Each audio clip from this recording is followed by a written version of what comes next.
Me he dado cuenta de que he hablado del Teatro Cervantes de Tetuán, quería decir el Teatro Cervantes de Tánger. Ya de paso he consultado qué ha pasado con el Teatro Cervantes de Tánger y ya pertenece a Marruecos. Estaba en ruinas, efectivamente, y el Estado español se ha desentendido de él, a diferencia del Real Colegio de España, por el que tiene muchísimo interés, porque allí no tiene que poner dinero, sino todo lo contrario, puede llevárselo. Además, lo del Teatro Cervantes se ha saltado con unas condiciones extrañísimas, porque se lo ha cedido a Marruecos con el compromiso marroquí de restaurarlo y dedicarlo en alguna parte, a fines que tengan que ver con la cultura española, y si no lo hace, volvería a España, el teatro en ruinas. Y al final, bueno, ¿para qué? Porque España está claro que no piensa restaurarlo, que no piensa poner nada en él. En fin, un trato digno de la diplomacia española, digno de la diplomacia española a partir del Marqués de Labrador. Llevo todo el día dando clases, normal que de vez en cuando me sienta poseído con la voz como si tuviera un señor dentro. Ya de paso, que me corrijo, aprovecho para hacer algunas observaciones que seguramente se le habrá ocurrido al público que piense. La primera es que la mayoría de los países de la Unión Europea tienen los mismos problemas de inmigración que nosotros, en buena parte, en buena medida, porque la inmigración entra a través de nuestras puertas. Así que evidentemente nosotros somos los primeros en tener esos problemas, y esa misma inmigración es la que llega a otros países. Y es su problema, desde luego, es problema de la Unión Europea, porque nos tienen a nosotros con unos medios escasísimos vigilando las fronteras de toda la Unión Europea, y al final lo pagan, evidentemente. Al final pagan tenernos aquí de portero improvisado, sin tener en cuenta esa función nuestra, sin tener en cuenta que somos la puerta, o una de las principales puertas de Europa. Otra observación importante es que al proponer que la inmigración haya de convertirse en colonización, en el sentido de, bueno, en el sentido del ejemplo que he puesto, el de Austin, en Texas, mucha gente pensará, bien, vamos a ver, los colonos tejanos y la gente que iba a poblar Almería, y la gente que iba a poblar... Bueno, que al final Almería se despobló. La idea era que hubiera cuanta más gente mejor para hacer frente a los piratas, pero como había poca, al final fue todo lo contrario. Aquello se fue despoblando, todo lo contrario. Habrá quien se dé cuenta de que esa España vacía por la que tanto lloran los periodistas, cuando se quedó vacía, fregaba la ropa, lavaba la ropa en una tabla, en la fuente, con jabón lagarto. No tenía electricidad, tenía un brasero de picón, una plancha de picón, etcétera, etcétera. Y claro, evidentemente, si damos nueva vida, si damos vida de nuevo a esas poblaciones, no va a ser en las condiciones en las que perdieron la población. Y eso conlleva un gasto energético y de recursos que no está muy claro que tengamos. No está muy claro que tengamos los recursos naturales para dar vida a esas poblaciones extintas, con la población que sea, con población inmigrante o con población que nos saquemos que nos pongamos aquí a reproducirnos, a multiplicarnos y a poblar la tierra. No está muy claro que tengamos esos recursos, y buena prueba de ello es la disputa del trasvase del Ebro, porque los españoles son muy solidarios con los refugiados y los inmigrantes, refugees welcome, pero cuando se trata de la solidaridad interna, nadie da ni el negro de una uña.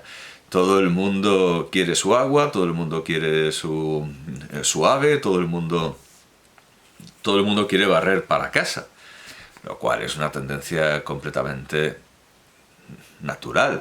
En eso desde luego se funda el sentido político. Y si no hay agua para los campos de golf o para los naranjales o para... ¿Cómo va a haber agua para revivir ciudades? Para revivir, bueno, para revivir pueblos, aldeas o para convertirlas en lo que ahora no son, en lugares habitables. Acá, entre una cosa y otra he cenado y he visto mientras Hola, estás sola de Itziar Bollaín, que no la había visto, y hay una escena en la que me ha dejado especialmente impactado, porque parecía que la historia iba a tomar una deriva del tipo Mad Max, porque hay un momento en el que se bajan del tren en la estación de Vilches y de hecho lo pierden. Claro, yo veo la estación de Vilches, pienso en todo aquello, y con todos los respetos para Vilches, digo, menudo pedazo de mierda. Claro, cuando yo vi Mad Max, casi me ofendió que a la gente le impresionara eso. Y me quedé pensando, pero si esta es la mierda que tenemos aquí, la subestación, que... A mí Mad Max no me impresiona porque básicamente es Jaén. Y claro, todo esto de momento no es del todo habitable, y si hiciéramos un plan serio de colonización, como el que pretendían los ilustrados, y no solo llenáramos así con un relleno cualquiera la famosa España vacía, sino que además hiciéramos todo esto habitable y próspero, pues a lo mejor nos íbamos a encontrar con que no tenemos los recursos para hacerlo, no tenemos ni la energía, ni el agua. Y cuando hablo de energía, claro, pienso también en la famosa huella de carbono. Claro, nos tendríamos que poner, tanto para la energía como para el agua, nos tendríamos que poner a hacer pantanos. Con lo cual, bien, estaría bien, se necesitaría la mano de obra. Ya lo veríamos, pero lo de la disputa del trasvase del Ebro nos deja muy pocas esperanzas acerca de que realmente haya recursos para repoblar como colonizar. También imagino que no habrá pasado inadvertido el hecho de que llevar a alguien que viene de una situación, sea la que sea, que ha tenido un momento durísimo, que es el paso en el Cayuco, llevar a alguien que proviene de una situación tan dura a un hotel de lujo, a un balneario de lujo, nos recuerda a una historieta de Ops, ahora El Roto, en Hermano Lobo, en el que un rico sacaba del arroyo a un mendigo, a un vagabundo, y le daba a conocer todos los placeres de la riqueza y luego lo dejaba otra vez debajo del puente o entre sus cartones, y el mendigo acariciaba la idea de volverlo a encontrar y también acariciaba un cuchillo por si lo volvía a encontrar, y con razón, ¿verdad? Todo este tipo de siente un pobre a su mesa, que por lo visto el Senado hizo algo parecido, sentar a unos pobres a cenar en el Senado. Todo este tipo de actos hipócritas o de actos poco prudentes, como la Operación Plus Ultra, coger ahí a unos niños muy heroicos, unos niños con un comportamiento ejemplar, y llevarlos a Disneylandia a ver al Papa, y luego volver a dejarlos ahí en su chabola o en su mugrienta morada, pues desde luego es algo muy poco prudente, es algo muy poco inteligente. ¿Y cómo van a afrontar el futuro estos inmigrantes que vienen en un cayuco, que vienen en una patera? Se los lleva a un hotel de un lujo supremo, y luego evidentemente el resto de su vida no va a ser así. Van a tener ese rencor, van a tener esa esperanza de volver a encontrar a quien les ha hecho eso, como en la historieta de El Roto, antes Ops, en Hermano Lobo.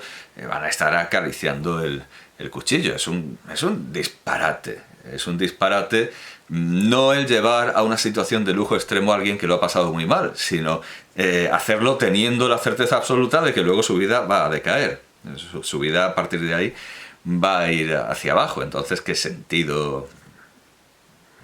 Bueno, a lo mejor, yo que sé, alguien se hace un futbolista de primerísima división y a lo mejor logra no solo mantener ese tren de vida, sino superarlo, pero en En líneas generales, lo que están creando es resentidos por el bien que se les ha hecho y se les ha quitado de manera fulminante y ha sido como una broma fugaz, una broma de pésimo gusto. No sé si he tratado ya todos los temas. Sí, lo de los recursos me parece importante. Evidentemente, lo mismo se puede preguntar de África y de todos los países de los que vienen, porque algunos están simplemente empobrecidos por el comunismo. Por ejemplo, Eritrea, desde luego Venezuela. Muchos países son ricos, pero tienen una gestión pésima. Otros países está por ver si son ricos o no lo son, si tienen recursos o no.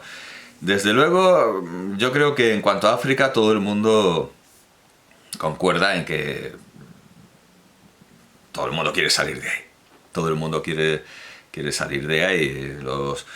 Yo creo que en Guinea se sigue hablando el español precisamente por la aspiración de ver si se van con el Instituto Cervantes o con el Ministerio de Asuntos Exteriores y salen de... Todo el mundo quiere salir de África y con razón. Es un país muy mal pensado. Es un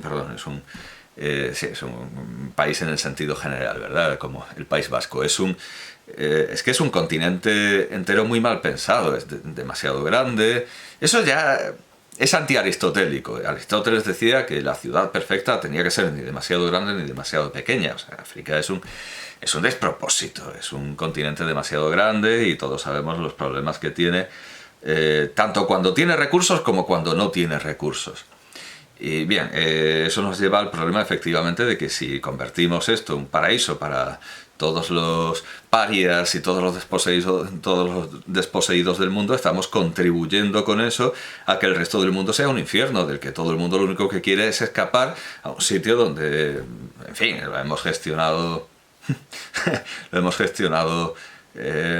mejor, o alguien dirá sí, lo hemos gestionado mejor expropiando y explotando y saqueando los recursos naturales y no solo llevándonos cosas, sino también no solo llevándonos cosas de allí, sino también llevando nuestra basura allí, que esa es otra cuestión que habría que considerar, porque hace falta agua, hace falta electricidad, hacen falta muchísimos metales raros, porque claro, todo el mundo quiere tener un móvil, todo el mundo quiere tener un ordenador, una placa base, no nos basta con la tabla de planchar. Y todo eso, a su vez, genera basura, genera muchísima basura y la gestión de residuos también es algo que hay que evaluar si es sostenible o no. Todo esto es desde luego, todo esto es enormemente problemático. Ya iba siendo hora de que nosotros no fuéramos los únicos que tuviéramos este problema, aunque pésimamente gestionado, como ya hemos visto, porque el tener aquí una valla desprotegida con las órdenes de no disparar, de no hacer nada, al final se acaba notando en Suecia, se acaba notando en Alemania, porque muchos entran desde luego por España y luego van a países mejores, a países en los que no hay un Vilches, por ejemplo, o en los que no hay una subestación de, yo qué sé, no hay un Guarromán, no hay... Se van a países que también tienen estas aldeucas perdidas, pero bueno, tienen en general mejor gestión, aunque claro, la gestión de extranjería ya hemos visto que es pésima en todas partes. Y luego está esa broma que es Bélgica, que es, ya lo digo, lo he dicho muchas veces, es la isla de la tortuga y es bien recibido cualquier delincuente, terrorista. Claro, y lo gracioso es que Bélgica es el corazón y es para algunas cosas la capital de la Unión Europea. Bien, era importante hacer estas precisiones porque si no el público inteligente se sentiría ofendido porque no hubiera subrayado estos problemas, estas cuestiones más o menos evidentes.